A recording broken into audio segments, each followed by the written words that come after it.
자, 국정원 얘기하겠습니다. 위기에 빠진 국정원. 하나, 둘, 사법 처리되고 있습니다. 자, 블랙 요원이라 불리던 김 사장님 또는 김 과장님, 오늘 영장이 청구됐습니다. 관련된 소식 나누겠습니다. 네. 어떤 상황까지 와 있습니까? 네.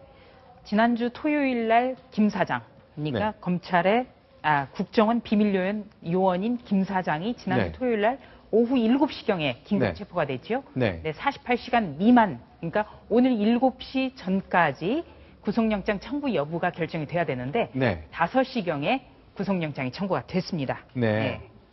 자, 그러면 오늘 좀 이 검찰 수사가 계속 진행되고 있지만 오늘은 그동안 간첩이냐 아니냐 그 논란을 가지고 촉발을 시켰던 유우성 씨 얘기를 좀 해볼게요. 네. 유우성 씨가 본인은 아니다 눈물을 흘리면서 이제 그 항변한 모습 저희가 잘 봤거든요. 1심에서 무죄가 났으니까 무죄일 가능성 얼마든지 있는 겁니다. 자, 그런데 좀 행적이 특이한 게 있다면서요. 네.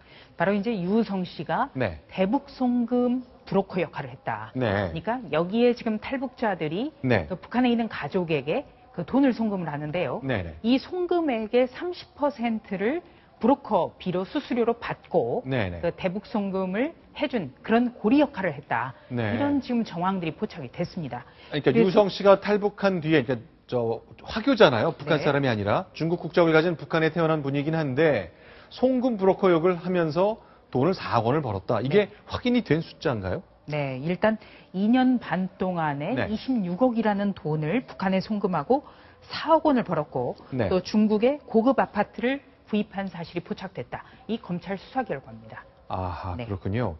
자, 그럼 유우성 씨 가족, 그동안 뭐 북한과 관련해서 여러 가지 사업을 했다는 얘기는 들었지만 대북 송금과 관련된 일을 했다는 것, 그거는 이제 처음 나온 얘기인 것 같은데요. 그리고 또 그 네. 송금 브로커 역할이요. 중요한 네. 거는 그 북한의 국경을 수시로 드나들어야 되겠네. 네네. 또 위험성이 그만큼 높죠. 네. 그래서 북한 보위부의 비호 없이는 불가능하다.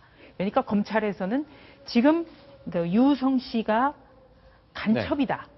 이렇게 해서 지금 국정원이 검찰을 통해서 법원에 제출한 증거들은 네. 상당수 조작이 됐을 가능성이 있지만 네. 이런 송금 브로커 역할 등을 봤을 때 간첩으로 간주할 만한 상황이 많다라는 점을 강조하고 있는 겁니다. 네, 검찰로서는 어떻게든 유우성 씨가 간첩 혐의로 유죄를 받아야 좀 상황이 좀 개선되는 상황이니까 어쨌든 그런 마음이 간절할 것 같습니다.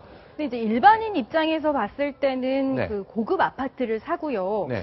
유럽 여행을 다니는 이런 정황들이 포착이 되면 의혹이 점점 더 커질 수밖에 없을 것 같은데 어떻게 보십니까? 그리고 또 한 가지는 거기도 바로 사진이 바로 나오고 있는데요. 아, 이 사진은 어디서 나온 사진이에요? 유럽 같은데요? 네티즌 수사대가 페이스북 등에서 네네. 찾아낸 과거 유우성 씨의 사진입니다. 아하, 그렇네요. 그동안에 이제 그 유우성 씨가 네네. 그 자기의 유럽 여행 편을 해명을 하면서 야, 여기 유럽인가요?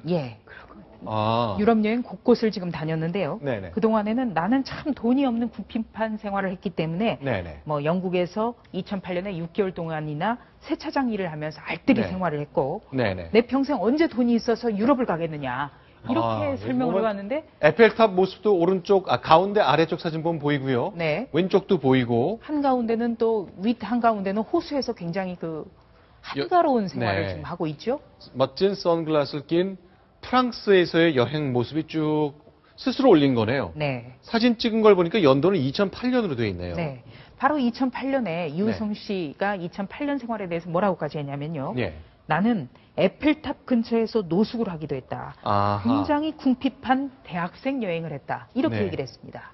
아, 그렇군요. 이제 사진상으로는 굉장히 여유로운 모습으로 보이지만 실제로 나는 돈이 많아서 이런 여행을 한 게 아니라 굉장히 어렵게 지냈다. 그런 점을 강조하고 있군요. 네. 네, 사진만 보면 굉장히 여유 있어 보입니다만 실제로는 아니었다는 해명을 내놓고 있는 상황이네요. 그러니까 그 에펠탑 옆에서 노숙 생활까지 하면서 굉장히 유럽 여행도 어렵게 했다고 했는데 네. 사진만으로 봤을 때는 굉장히 네. 럭셔리한 대학생. 네. 그래서- 옷이 여기 보니까 여러 벌 등장하네요. 네.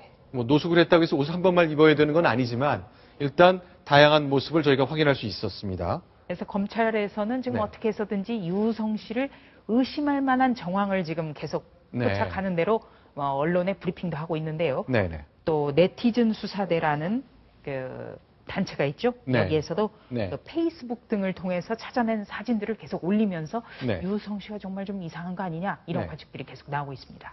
자, 알겠습니다. 자, 국정원은 위기에 빠졌고 관련된 사법 처리는 계속 이어지고 있고 동시에 유성 씨의 행적과 관련해서는 검찰이 절박한 마음으로 뭔가를 얘기하고 싶은 것 같습니다. 게다가 인터넷상에서 돌아다니는 정보를 통해서 유성 씨의 과거 모습들도 잠시 하나둘씩 나오고 있는 것까지 정리를 했습니다.